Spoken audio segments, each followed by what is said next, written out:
જેણે છેલ્લા 30-35 દિવસથી એકદમ બાલુભાઈ ચૌહાણના કહેવા પ્રમાણે ડાયટ પ્રોગ્રામ કરેલો છે અને એના અનુભવ શેર કરશે.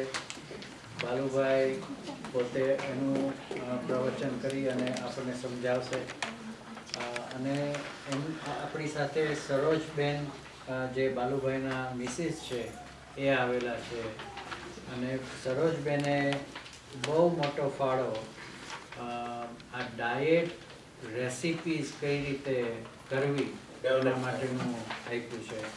લગભગ 501 જેવી રેસિપીઝ રો વેજીટેરિયન ફૂડમાં કરે છે. તો એના માટે ગેસની જરૂરત વગર આપો. તો ભરતભાઈને હવે આપું કે થોડી વાતો કરે. જય શ્રી કૃષ્ણ, જય સ્વામિનારાયણ બધાને. નમસ્કાર. તો ધન્યવાદ તમને બધાને કે આટલા બધા વ્યસ્ત સમયમાં તમે સમય કાઢીને આવ્યા છો આવા વીકેન્ડમાં. મારું નામ ભરતભાઈ રામાણી છે. હું જેમોલોજીસ્ટ છું અને મારે ગોલ્ડની રિફાઇનરી છે ડલાસમાં. 2 મહિના પહેલાં મને પરિચય થયો. એક સમાચાર મળ્યા, એક સેમિનાર છે આપણે ત્યાં હેલ્થ રિલેટેડ, અને એમાં અમરેલીથી બાલુભાઈ ચૌહાણ પધારે છે, જેમણે 1400 જેટલી શિબિરો 1300થી 1400 જેટલી શિબિરો એટેન્ડ કરી છે, કન્ડક્ટ કરી છે. 5 દિવસથી માંડીને 15 દિવસ 10 દિવસ એવી શિબિરો હોય છે. હમણાં તો 20 દિવસની સુરતમાં થવાની છે. તો એ શિબિરો અન્વયે લગભગ કરોડો લોકોએ પોતાના જીવનના સુધાર્યા છે, ઉન્નત કર્યા છે. એમને જે નાની મોટી બીમારીઓ હતી એનાથી એ લોકો મુક્તિ પામ્યા છે. તો આ વાત જાણવા મળી એટલે થોડું યુટ્યુબમાં મેં સર્ચ કર્યું અને પછી થોડુંક વધુ ક્યુરિયોસિટી થઈ એટલે એમના સેમિનારમાં હું ગયો. થોડો લેટ પહોંચ્યો તો અડધો કલાક જેવો સેમિનાર માંડ મેં એટેન્ડ કર્યો, લગભગ 2 કલાકમાંથી.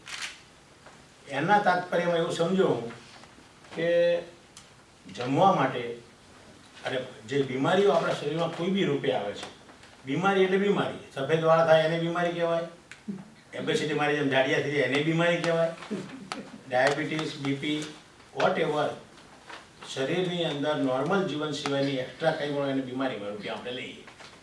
એ બધી જ બીમારીઓ દૂર કરવા માટે અમેરિકામાં તો ખાસ હેડેક છે માથાનું. કેટલા ડૉક્ટર, કેટલા ઇન્સ્યોરન્સના લફડા, કેટલું બધું. અને આ બધા પછી બી સારી થવાના દાખલા બહુ જ ઓછા. એમને દવા લીધા કરો ને ચાલ્યા કરો, દવા લીધા કરો ને ચાલ્યા કરો, આવો અનુભવ આપણને બધાને છે. એટલે ખાસ હું ગયો. બીજું મારું જવાનું આયોજન સેમિનારમાં એ હતું કે 10 વર્ષ મારથી નાનો મારો બ્રધર અહીંયા કેલિફોર્નિયામાં રહેતો હતો, સાન હોઝેમાં જ. એ ચાર્ટર્ડ એકાઉન્ટન્ટ અને બહુ ફર્મ પોતાની કંપની છે, 200-250 માણસો એમ્પ્લોય હતા એના. લંગ કેન્સરથી એ 2010માં એપ્રિલ મહિનામાં એક્સપાયર થયો. તો ત્યારે અમે 1 વર્ષ સુધી સતત મહેનત કરી પણ અમે બચાવી ન શક્યા. ત્યારે કદાચ બાલુભાઈનો અમારો પરિચય નહોતો, બાલુભાઈના વિચારો અમારા સુધી પહોંચ્યા નહીં હોય એવું લાગે છે. પછી થોડું વધારે રિસર્ચ કરતાં જાણવા મળ્યું કે હન્ડ્રેડ્સ ઓફ કિસ્સા કેન્સરમાં પણ સાજા થયેલા એમની થેરેપીથી અંદર યુટ્યુબમાં બધી છે, અનુભવો પણ છે એ લોકોના. તો એવું વિચાર્યું મારા ભાઈને જ ન બચાવી શક્યો, પણ હવે કદાચ બીજા ભાઈ બહેનોને બીજો હેલ્પફુલ થઈએ તો આપણે સમર્પણ એમાં આપીએ, આપણું કન્ટ્રીબ્યુટ કંઈક આપીએ. આપશ્રી છે મિસ્ટર બાલુભાઈ ચૌહાણ. તેઓ 1971માં અમદાવાદ એલડી એન્જિનિયરિંગ કોલેજમાં ઇલેક્ટ્રિકલ એન્જિનિયર થયા છે. જી બોર્ડમાં ગુજરાતમાં એમણે જુનિયર એન્જિનિયર તરીકે જોબ લીધી અને સુપ્રિન્ટેન્ડન્ટ તરીકે નિવૃત્ત થયા. એમની પાસે ચિકિત્સાને લગતું કોઈ ડિગ્રી કે કોઈ મેડિકલ નથી, અમારી કોઈની પાસે નથી.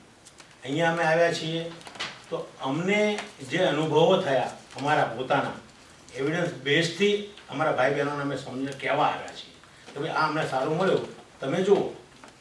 હવે આની પાછળ કોઈ વેચાણનો, કોઈ દવાનો કે હીરાની પડી ગયો, કોઈ દવાની પડી ગયો કે આયુર્વેદિક પડી ગયો વેચવાનો કોઈ આશય કોઈનો છે નહીં. દરેકે પોતાની રીતે પોતાના ડૉક્ટર, જેમ પ્રજ્ઞેશભાઈ કીધું, પોતાના ડૉક્ટર પોતાની રીતે બનવાનું છે. તો એમના આજે 23 વર્ષના એ બંનેના અનુભવો અને તપ અને વર્લ્ડ વિધાઉટ મેડિસિન નામની એમની ઝુંબેશ ચાલે છે. ત્યારે અમે એનો પાર્ટ બનીને અમારી જાતને ધન્યવાદી માનીએ છીએ. અને તમને પણ અમે રિક્વેસ્ટ કરીએ છીએ કે જો આજના સેમિનાર પછી આમાંથી કોઈ થોડુંક બી ફોલો કરે ડાયટ પોતાના જીવનમાં અને એને બેનિફિટ દેખાય તો એ બીજાને કહે, જેથી કરીને વર્લ્ડમાં પ્રસરતા આપણે વાર ન લાગે. આ આશય છે અમારો અહીંયા આવવાનો. હવે શ્રી સરોજબેન ચૌહાણ એમની તપશ્ચર્યા વગર કદાચ બાલુભાઈ એટલું તપ ન કરી શક્યા હોત. બંને જણા રોગોથી ગ્રસ્ત, નાના મોટા સંધિવા છે, મેનેજાઇટિસ છે, બીજી બધી ઘણી બધી બીમારીઓથી. તો આપશ્રીએ એલોપથીની ટ્રીટમેન્ટ લીધી, નેચરોપથીની લીધી, આયુર્વેદિકની લીધી. બધી ટ્રીટમેન્ટોમાંથી ક્યારેક થોડી રાહત થાય તો પરમેનન્ટ ઉકેલ કે એમને મળ્યો નહીં. ત્યાર પછી દોરા ધાગામાં માણસ જાય ઠાકે, એટલે તંત્ર મંત્ર એમાં પણ ગયા. યોગ વિદ્યા, પ્રાણાયામ, કસરત એમાં પણ ગયા. આફ્ટર ઓલ નિરાશા સિવાય કશું હાથમાં આવ્યું નહીં. એક કક્ષાએ તો એવા લાઈફથી કંટાળી પણ ગયા હશે. અને એવા સમયમાં ભગવાનની કૃપા હશે એમના ઉપર, એમને વિચારો આવ્યા એટલે હું કંઈક નવું શોધ્યું. અને એમણે ગીતાનો અભ્યાસ કર્યો, રામાયણના અભ્યાસમાંથી થોડું ઘણું પોતાની રીતે સંશોધન કરી એ ડાયટ સિસ્ટમ એ વખતમાં લોકો કેમ અપનાવતા હતા અથવા શું હોવું જોઈએ, ભગવાનનું કહેવાનું શું હતું આપણા જીવન માટે. આપણે પૃથ્વી પર અવતાર આપ્યો, સૃષ્ટિની રચના કરી, એક માનવ જીવન તરીકે જીવન આપ્યું, સાથે 84 લાખ યુનિને પણ જન્મ આપ્યા છે. 84 લાખ યુનિમાં માણસ સિવાય કેમ બીજા કોઈ બીમાર નથી પડતા, કોઈ ચડ્ડીઓ નથી પહેરતા, કોઈ કપડાં નથી પહેરતા, કોઈ દાઢી નથી કરાવતા, કોઈ બ્રશ નથી કરતા, કોઈના સિંહના દાંત પડી ગયેલા દવાખાને જેવું જતો નથી જોયો આપણને કોઈ ઉતાવળ. એટલે ટૂંકમાં એમને એ વસ્તુ થોડી આકર્ષી ગઈ કે સૃષ્ટિમાં ભગવાને દરેક રચના કરી છે, દરેકને પોતપોતાની માટે રક્ષણની શક્તિ શરીરને આપી છે. એક માણસ જ એવો છે જેના 50% સિઝેરિયન કરવા પડે, કોઈ હાથી ઘોડાને કે બકરીઓને સિઝેરિયન નથી કરવા પડતા. એટલે આ બધી કાઇન્ડ ઓફ બીમારીઓ છે. અને આવી બધી બીમારીઓનું અંગે સંશોધન કરી એમણે 9 વર્ષ સુધી પોતાની જાત ઉપર અખતરા કર્યા, દરેક વસ્તુના એક્સપેરિમેન્ટ કર્યા અને એમાંથી પસાર થયા. પોતે, પોતાના વાય, એમના ધર્મપત્ની બંને રોગોમાંથી સદંતર મુક્ત થયા. આજે 23 વર્ષ થયા એ વાતને, 22 થી 23 વર્ષથી વિશ્વમાં આવી રીતે ફરે છે અને આખા વિશ્વમાં સંભળાવે છે. કરોડો લોકોએ એ બેનિફિટ લીધા છે અને એમાંથી હું એક મારી જાતે ધન્યવાદી માનું છું. હવે મારો નાનો એવો અનુભવ કહી દઉં મારો. હું શા માટે 2 મહિનાનો પરિચય જ છે મારો, કોઈ લાંબો પરિચય નથી. હું સેમિનારમાં ગયો પછી તો ક્યુરિયોસિટી મેં પોતે ચાલુ કર્યું. 8 કે 10 દિવસ થયા હશે. સોરી, બધા પોતાના ફોનો બંધ કરી દો, હું ભૂલી ગયો, આમાં બીજાને ક્યાં કહું. થાય તો ફોન ડિસ્ટર્બ ઓછી થશે વચમાં. તો મને 4 વર્ષ પહેલાં ડાયાબિટીસ ડિટેક્ટ થયો છે. હું ડાયાબિટીસ હતો, છું નહીં. હવે પહેલી વાર જ્યારે ડૉક્ટર ડાયાબિટીસ કીધો ત્યારે મને એમ કીધું તમારે 7.8 A1C છે, તમે ક્યારે ચેક કરાવ્યું? કીધું ક્યારે નથી કરાવ્યું. મેં તો પહેલી વાર મેં તો આ તમે કીધું મેં કરાવ્યું. હવે મને કે 50 વર્ષે કરાવવું પડે, 52 કરાવવું પડે. મેં તો મેં કરાવ્યું તમે કીધું તો. હવે એણે મને મેટફોર્મિન ચાલુ કરાવી. 3 મહિના પછી રિપોર્ટ કરાવવાનું કીધું. 3 મહિના પછી એક ગોળી જે હતી એના બદલે મારી થોડી પ્રગતિ થઈ કે ભાઈ પ્રમોશન મળ્યું, મને 2 થઈ. ત્યાર પછી 3 મહિના બીજા આપ્યા. 3 મહિના પછી એમને કંઈ રિપોર્ટ સારો નહીં દેખાયો તો 2 ની 4 કરી. અને સાથે મને બોનસમાં મને કે લીવર ફેટી દેખાય છે એટલે લીવરની 1 ગોળી પકડાઈ દીધી. એટલે દિવસની 5 ગોળી થઈ ગઈ. 3 મહિના પછી રિપોર્ટ કઢાવ્યો કે બધું બરાબર છે, કોઈ વધ્યું તો નથી પણ ઘટ્યું બી નથી એમ. એટલે સ્ટેડી થયું, રોગ ગયો નહીં. પછી સિમ્વાસ્ટેટિન નામની એક કોલેસ્ટ્રોલની દવા પકડાઈ દીધી મને પાછી, એટલે 6 ગોળી થઈ. 13 મહિના પછી બેબી એસ્પિરિન પાછી આપી, આવી જોડે રાખો કે હવે 7 ગોળીઓ 6-7 ગોળીઓ એક ટાઈમે મારે લેવાની. આવું લગભગ 1.5 વર્ષ અમારું આ ચાલ્યું હતું. પછી 2-2.5 વર્ષથી હું લઉં છું. જ્યારે આમનું સેશન અડધો કલાક અપલક જપલક જેવું તેવું સાંભળ્યું હતું, કારણ કે જતું રહ્યું હતું 1.5 કલાકનું. એમણે અનુસંધાન શું બોલ્યા હોય ખબર નહોતી. અમુક તો અર્થઘટનો અવળા કર્યા હતા મેં, છતાંય મેં કર્યું. તો ડૉક્ટરને પહેલાં હું મળવા ગયો. હું આ શા માટે બધી વાત કરું છું કે તમને ખબર પડે ડાયાબિટીસ રાજરોગ થઈ ગયો દુનિયાનો. તો તો હું મારા મિત્ર ડૉક્ટરો છે એને મળવા ગયો કે ભાઈ મેં આવું સાંભળ્યું છે, હું આ હવે પ્રયોગ કરવા માગું છું.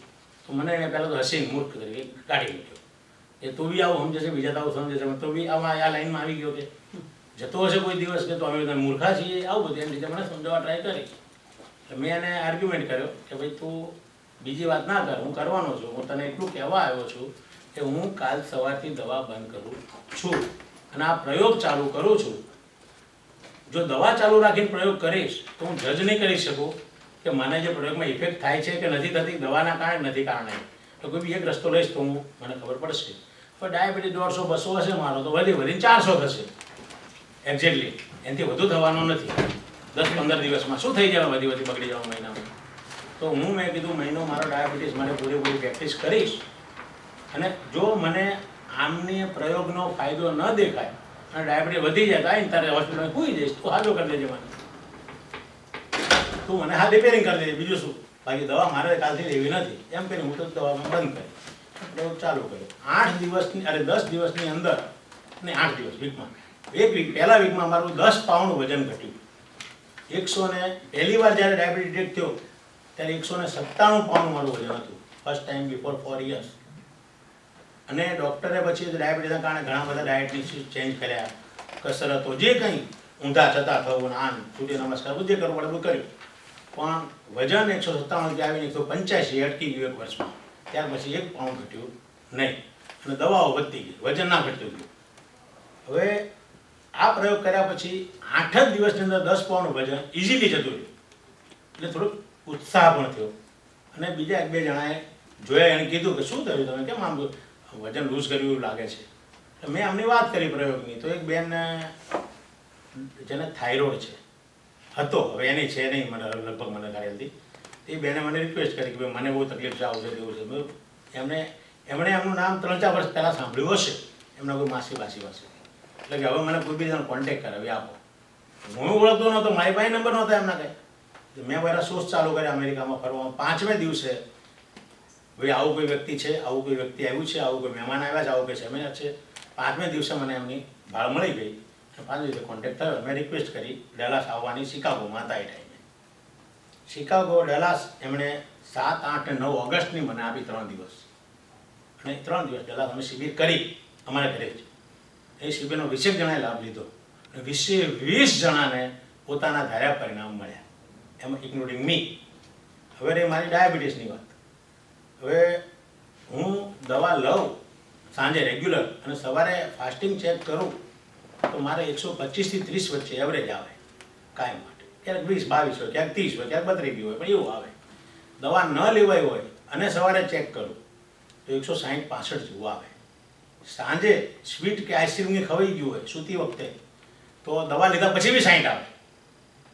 ના આઈસ્ક્રીમને એવું ખાધું હોય ગળું કાંઈ બી તો જ પેલું 120 પછી આવે. આ એક મારું રૂટીન થઈ ગયું હતું. અને જીવનમાં થોડી નિરાશા આવતી હતી મને પોતાને.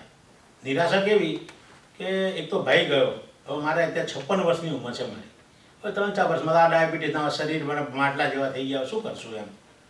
પણ કોઈ ભગવાને એક સંત તરીકે મોકલી આપ્યા હશે કદાચ આપણી બધાના વચ્ચે, તો હું તો એવું માનું છું એમ. અને હવે ત્યાર પછી આમના પ્રયોગ કર્યા પછી મેં 10મે દિવસે પહેલી વાર ડાયાબિટીસ માપ્યો તો પહેલી વાર 163 થયો, 10મે દિવસે 150 થયો, બીજા 10મે દિવસે 139 થયો, ત્રીજા 10મે દિવસે 117 થયો. દવા બંધ છે એટલે ક્રમશઃ ઘટ્યો. હવે હું 100% ફોલો કરતો નહોતો. 1 મહિનો થઈ ગયો પછી મારે ત્યાં આવ્યા અને શિબિરમાં આવ્યા પછી રિયલી મેં ફોલો કર્યું પ્રોપરલી. અને પછી એક્ઝેક્ટલી 2 મહિના થયા દવા બંધ કર્યા પછી મેં રિપોર્ટ કઢાવ્યા. રિપોર્ટ મેં પબ્લિશ પણ કર્યા છે. આમાં કદાચ કોઈને મળ્યા હોય ન મળ્યા પ્રતિનિધિ મળી જશે કે ભાઈ આ મારા રિપોર્ટ. હવે જે A1C 7.8 થી ચાલુ થયું હતું એ A1Cનો રિપોર્ટ હવે 6.1 આવ્યો.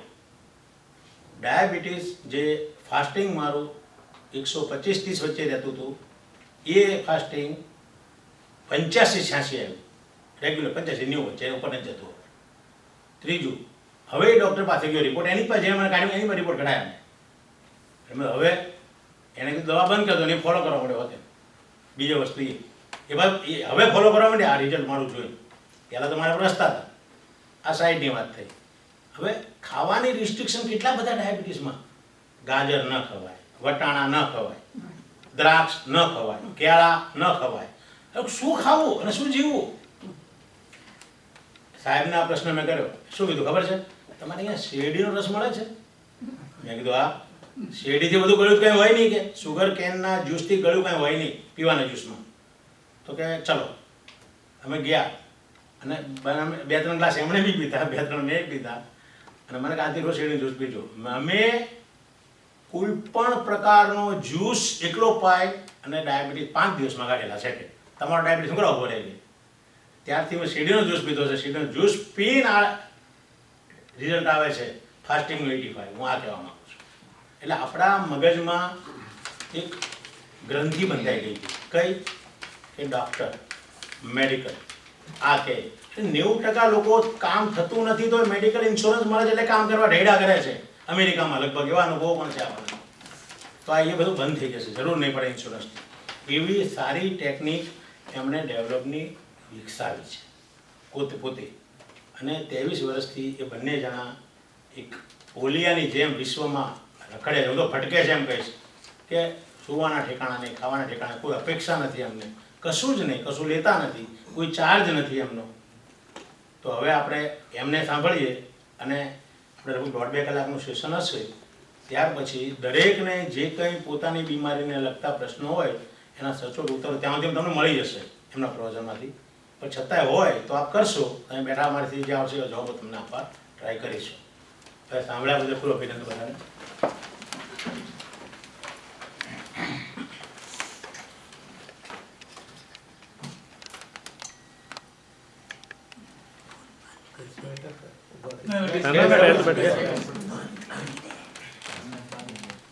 તમને ફાવે, તમને ફાવે.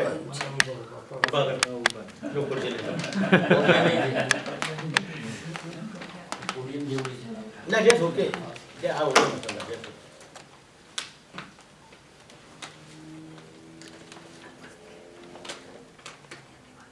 सिया रामय सब जग जानी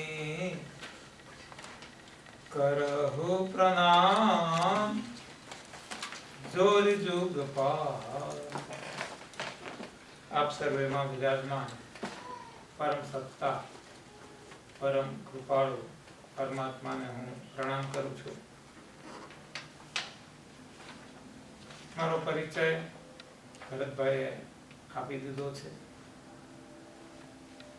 ઘણું બધું એમણે કહી દીધું છે. હવે મારે આ કયો જાદુઈ ચિરાગ છે અથવા તો આ કોઈ મંત્ર તંત્ર જંત્ર છે કે શું છે એ વિશે જે કંઈ મારી સમજણ છે એ હું આપ સમક્ષ રજૂ કરવાની કોશિશ કરીશ મારા અનુભવના આધારે. જેમ એમણે કીધું એ પ્રમાણે હું કોઈ ચિકિત્સક નથી, કોઈ થેરાપિસ્ટ નથી, કોઈ પણ હેલ્થને લગતો એક્સપર્ટાઇઝેશન મારી પાસે નથી. એટલું જ નહીં, હું કોઈ કથા વાર્તા નથી કરતો, એટલે કે કથાકાર નથી, એ રીતે કોઈ કલાકાર પણ નથી. માત્ર ને માત્ર મારા અનુભવ અને મારા અનુભવથી જે લોકોએ અનુભવો કર્યા, જેમ ભરતભાઈએ કીધું એમ,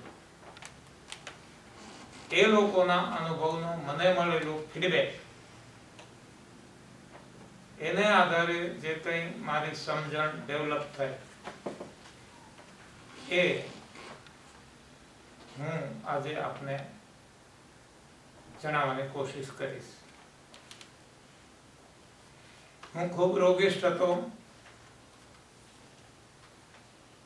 બધા જ પ્રયત્નો કર્યા, રોગ જતા નહોતા. હટતા તો નહોતા, ઘટતાય નહોતા ને વધતા જતા હતા. દરેક પતિ, દરેક થેરપી, દરેકમાં એવું લાગે શરૂમાં કે હા આ લાગુ પડી ગયું, હવે વાંધો નહીં આવે. પણ એ દૂધમાં આવતા ઉફાણા જેવું લાગ્યું. દૂધમાં ઉફાણો આવે, આપણે ચાપકું પાણીનું નાખીએ ને ઉફાણું શાંત થઈ જાય, આપણને એમ કે ઉફાણું શાંત થઈ ગયું. પણ થોડી વાર થાય ફરી ઉફાણો આવે. એમ કરતા કરતા આપણે જોઈએ કે દૂધ આખું બધું બળીને ખાખ થઈ જાય, ત્યાં સુધી ઉફાણા આવ્યા કરે. આપણો સમય બગડે, શક્તિ બગડે, ગેસ બગડે, પાણી બગડે, અને જેને બચાવવું છે એ દૂધ તો પાછું બળી જાય. એટલે આવું મને મારા જીવનમાં અને ઓલ ઓવર વર્લ્ડ માનવ જીવનમાં લાગ્યું કે બધા બસ આવા ચાપખા જ નાખ્યા કરે. હા, અને જીવનનો અંત આણીએ આપણે. તો ખરેખર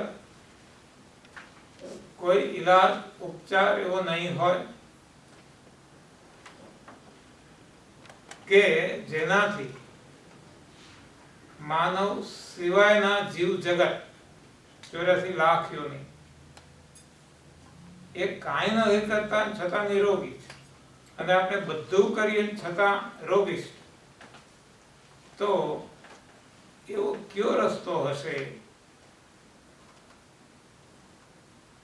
એ એક વિચાર આવતો તો, પણ કોઈ માર્ગ નહોતો મળતો. ઈશ્વરની કૃપાથી ફેબ્રુઆરી 1993 માં મને કંઈક એવું ક્લિક થયું, જે આપણે કહીએ અભણ સ્ત્રીની ભાષામાં કે વીજળીના ચમકારે મોતીલા પરો પાનબા, એવો કંઈક ચમકારો કે જેણે મારું ત્રિનેત્ર કહીએ ખોલી નાખ્યું. મને કંઈક સાચો રસ્તો દેખાયો, અથવા તો એમ કહીએ કે અર્જુન એને જે કૃષ્ણ ભગવાનનું વિરાટ સ્વરૂપ જોયું, સત્ય જોયું, એવું કાંઈક મને દેખાયું. અને જોત જોતામાં બધા રોગો ભાગી ગયા. જો ત્યાં આજ સુધી બધા રોગો ભગાડવાના પ્રયાસ હતા તો ભાગતા નહોતા, વધુ આવતા હતા એ પેંધે પડ્યા હતા.